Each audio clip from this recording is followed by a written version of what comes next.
Hi, welcome to Jovie's home. I post new videos every Tuesday and Thursday.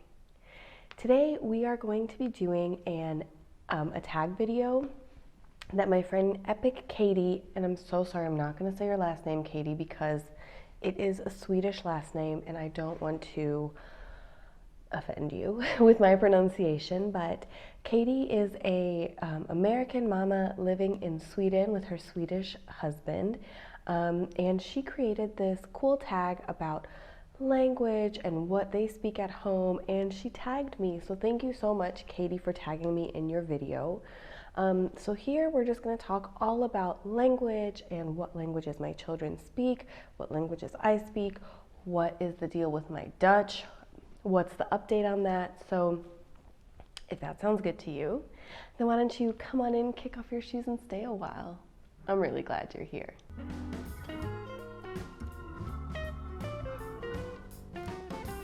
All right, you guys, so Katie's tag consists of 10 questions. So let's try to get through them. Yeah? Are you in? Let's do this. By the way, if you stay tuned till the end, I promise you a fun surprise, okay? Don't fast forward. Don't be that person. Stay till the end and then get the surprise, okay? Goed? Goed zo? Okay, let's do this. So the first question, sorry, I'm looking at my computer just to read them. What languages are spoken in your home and which ones do you speak? So in our house, we speak Spanish, Serbian, and English mainly. When we have visitors like my husband's mom or my aunt, who are both French, then also my children do get some French exposure. And then what languages do I speak? I speak all of them. So I speak all of them. Yep. Some better than others, certainly, and then some I certainly get confused in my brain because there's just too many languages in there. But my mother tongue is Serbian and English. I studied French for many years while we lived in Canada, and while I have forgotten, some French, I still can get around France, no problem. And Spanish, I also do, I understand more than I let on, yes? Can we just say that? And yeah, I can also find my way around Spain, not working, high level working, but I could travel to Spain by myself and get around fine. So I say I speak all of them.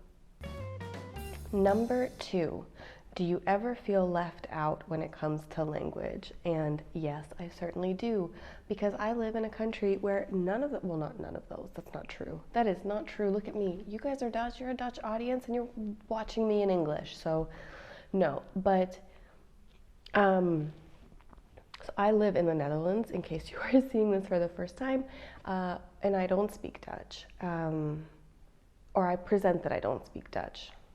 Stay tuned till the end. But the only time that I really kind of feel, let's say, left out when it comes to languages is in my neighborhood WhatsApp group. We have a very gezellig neighborhood, and our neighbors are super active in that app. And there's just so much text going on back and forth, and it's jokes, and it's, it's not like a letter from the Belastingdienst where it's very formal. It's jokes and people are using slang and stuff, and I don't follow that, and so I do feel left out sometimes. It's true, I can Google Translate each text individually, but ain't nobody got time for that. So that's when I do feel left out. Or yeah, when I was working in a more traditional job where it was a Dutch company and people would be sitting around the table eating lunch and speaking in Dutch, I wanted to participate, or I was really listening and trying very hard to be part of the conversation, and those times I would maybe feel a bit left out. But for the most part, I really commend Dutch people for their English language abilities, because here we are. English is not an official language in the Netherlands, and yet so many people understand and can use it. And I can get around using English. So I think that I would feel much more isolated or lonely if I lived in a country where that wasn't the case, where the people from that country didn't have such a high level of English. Certainly I would feel left out, but in the Netherlands, I don't. So thank you, Dutch people, for, accommodating not just me, but other internationals or expats or non-Dutch speaking people who live in your country. You guys get a thumbs up for that. Question number 3 is, how old are your kids and what are their language skills? So I have 2 kids. Let's talk about my son first. He is almost 5. And I just spoke to him in Serbian from the moment he was born. He definitely watched on his iPad things in French, English, Dutch, and Spanish, Serbian too, but mainly, I spoke to him in Serbian. His dad speaks to him in Spanish, and then together he was hearing us speaking in English. When he was about 1 year old, we made the decision to send him to a Dutch-speaking daycare. In the Netherlands, there are certain English-speaking daycares, or maybe even some other languages, but there are English-speaking ones. We selected not to send him to one of those because we wanted him to learn Dutch. So that's what we did. From the time that he was 1 until he turned 4, our son went to a Dutch-speaking daycare, and he speaks Dutch. So, yep. So he's better than we are in Dutch. Obviously, of course he is. Now he is in school and he goes to an English-speaking school. If you want to know why, I'll link a video where I talk a little bit about that. Here. It'll be here. And yeah, so basically he goes to an English-speaking school, but they still do continue Dutch language at that school, so he is not going to forget it. Our daughter, she is now 20 months old. She is different with languages, and I think that's also because we are different with languages around her.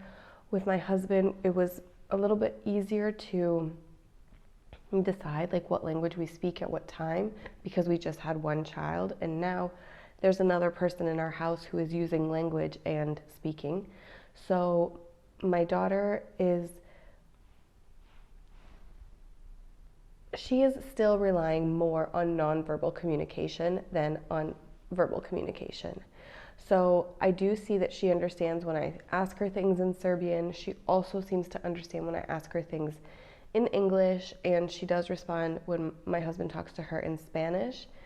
However, she's not really using words too much yet, so I'm not sure what she's going to be doing. She's more like yes, yeah, yes, for yes, and her language is not as clear as our son's was. Children are different. They each have different abilities and different skills, so, who knows? Maybe when things like settle in her brain, she will start using she will start using language in a different way than we've experienced with our son. That is yet to be seen. One challenge that we've given her, like on top of everything else, is that this month now, it's September, so in September, she actually started also going to a Dutch daycare 2 days a week. So I'm very excited to also have her exposed to Dutch, and let's, try to give her also the benefit of learning Dutch in a native kind of speaking environment in the daycare that my son did, because we really saw the benefits of that. So that's where we're at. The next question is, how is it running errands and just getting around? I have no problems with that. My Dutch is, I joke around. I say that I speak 2 kinds of Dutch. I speak baby Dutch, stay tuned, and I also speak what I call Albert Heijn Dutch, meaning I can go to a grocery store, I know the difference, or I can ask for, kip or milk or kaas. Like, I know food words in Dutch. I can certainly read a Dutch menu, understand what the things are. So for the main part, like, of the things that I'm looking for, I speak enough Dutch to be able to get to that. And the things that I'm not able to speak about in Dutch, I can use English and Dutch people understand me. So it's pretty easy here. So the next question is, what transport do you use and what has your experience been? Now I have a car and we've been using a car since we've had children, but for the most part before then I used public transportation, meaning trams, trains, buses, or walking. I'm not the bikes. Check this video if you don't know why. But yeah, public transportation also in the Netherlands is super easy, and I don't know if it's because of the visitors that we have in the Netherlands or why, but Dutch public transportation for the most part is in 2 languages. So, they'll say, for example, de volgende halte is Centraal Station, which means like the next stop is Central Station, but it will repeat in English. So pretty much you can also learn, transportation Dutch just by kind of being around, because you can listen to how they say it in Dutch and then you can repeat it. They repeat it in English. So no problems getting around in the Netherlands using English and Dutch. Question number 6 is, how do people treat you as a foreigner? For the most part, you guys have been wonderful. Like, you guys have been amazing. I don't know what to say. I can use English. I'm trying to learn Dutch. It's kind of, we're doing it. But for the most part, I've been treated with respect, kindness, and understanding. So yeah, that's it. Okay. What do Dutch people say about your accent and language abilities? You guys let me know if you stay tuned till the end. So let me know what you think. Yeah, let's find out. What advice would you give to someone who is getting ready to live in a foreign country? So I've made a video about what advice I would kind of give, or like about the expat experience. I'll link that here. But for the most part, I think that you shouldn't underestimate culture shock. And by that, I don't mean that you're going somewhere bad. By culture shock, I just mean it's different from what you're used to. So even if you're able to understand the language, or even if you're able to communicate in your own language, like English, don't underestimate the effect of culture shock. It can be a lot and it can be overwhelming. So you just need to give yourself time to get accustomed to the way that things are in your new country. I made a really long video, so please watch that for all of my advice, but just don't expect to just come in and be comfortable right away, even if you come in speaking the language. So even if you take time and learn it before you move, it's still going to be challenging. So a wonderful challenge, a good one, like a cool life experience, but it is a challenge. The next question is, what resources do you wish had been available when you were first starting out in a new language? So I feel like this question, I need to explain to you guys why I can't really speak to it. And here's the thing. For the most part, when you come to the Netherlands, if you immigrate to the Netherlands and you come in as, a partner of a Dutch person, or you're immigrating under some different immigration schemes that are here and that are lawful, you are required to follow a Dutch integration course, and part of that Dutch integration course is learning the language. Now, some of you might say, Jovie, why don't you speak Dutch if you had to do that? And the reason is that I did not have to do that. So for me, I came in as a diplomat, or under a diplomatic immigration scheme, because I was working for an international tribunal. So I came in as that, and then when I left that job, I stayed as the spouse of an EU citizen. So as the spouse of an EU citizen and not the spouse of a Dutch citizen, I was exempted from having to take what they call the inburgeringscursus. Pardon, okay? Pardon for my accent on that word. But that is why I did not have to take it. I wish I did. Okay, that is what I wish. I wish that basically everybody has to take the Dutch classes. I think that it's really great that the gemeentes, they have that, or even back in the time when I first moved here, the Dutch language classes were free. And I did not do them because, well, it doesn't matter. Watch that video I linked earlier that explains more about why I don't speak Dutch. But yeah, so I think that there are a lot of resources already available here for people. So if you're coming in and you're going to be learning Dutch and you're going to be participating in that inburgeringscursus scheme, you're going to have like great results. I just wish I had to do it too, and not now, all this time later when we finally decided to move and settle. Now we're going to stay here, and now I have to find my own Dutch lessons when my daughter's in school. So anyway, it's coming, but I wish, everyone should have to do those courses because I think it's really helpful. Not only do you learn the language, but you learn about the culture and a lot of history and a lot of stuff. It is like serious. It is serious school. It is a lot you have to do. Everyone should have to do it, diplomats included. So the next question is, who are you going to tag in this video? So I would like to tag my friend Antoinette Emily, who maybe you've already seen some of her videos, but she is a New Zealander who is living in Germany with her German husband. So she is a lovely mama. She has a really lovely channel. She does a lot of positive, interesting, fun content. I love to watch her. So Antoinette, I would be honored if you would now pick up this tag and tell us a little bit about your experience with language and in Germany. So that would be great. And I also tag any one of you. If you are one of my viewers and if you maybe have a YouTube channel, let me know. Let me know. I think that would be super cool. So that's it, you guys. I promise something at the end, right? Before I do it, because I'm like the slightest bit nervous about this, go ahead and give this video a thumbs up.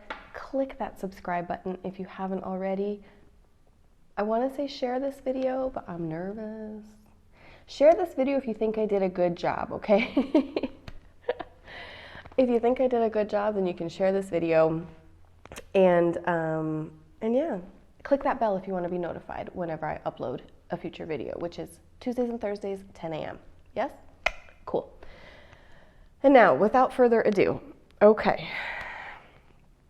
My favorite way to learn languages is through music. And one of my favorite songs, one of my favorite Dutch songs, it's a kid's song. Don't judge, okay? Don't judge. I'm at the Dutch kid level. And it's the song Ik ben ik en jij bent jij. So I wanted to sing to you a little bit of this song. Now, I have a cold, and I don't know how this is going to sound, but I'm in it. I've committed, and I'm in it. So due to copyright reasons, probably we can't put any music. Dan, I'm begging you, put some kind of back music that maybe might make me sound a little bit better and not just like an a cappella version, which is terrifying. But okay. Are you guys ready? Are you ready? I'm not ready. I'm not ready. I'm not ready. Ik en jij bent jij, dat is mijn mama en die hoort erbij. Ze is wel lief en zorgt voor mij. Mama, mama, mama, mama van mij. Ik ben ik en jij bent jij, dat is mijn papa en die hoort erbij. Hij is heel groot en van mij. Papa, papa, papa, papa van mij. Ik ben ik en jij bent jij, dat is mijn zus en die hoort erbij. Het is een meisje en zusje, zusje, zusje, zusje van mij. Ik ben ik en jij bent jij, Dat is mijn broer en die hoort erbij. Het is het jongen en die speelt van mij. Broertje, broertje, broertje, broertje van mij. Ik ben ik en jij bent jij. Dat is mijn opa en die hoort erbij. Hij is heel oud en lief voor mij. Opa, opa, opa, opa van mij. Ik ben ik en jij bent jij. Dat is mijn opa en die hoort erbij. Ze is heel leuk en past op mij. Oma, oma, oma, oma van mij. Ik ben ik en jij bent jij. Dat is de baby en die hoort erbij. Ze is heel klein en lijkt op mij. Baby, baby, baby, baby pie. Ik ben ik en jij bent jij. Dat is mijn goed wat hoort erbij. Jullie zijn familie van mij. Papa, mama, zusje, broertje, oma, opa, baby, ik en jij. Please subscribe, don't unsubscribe, don't thumbs down, okay? Thank you so much for watching. Thanks so much for coming over, I really appreciate it. See you in the next one.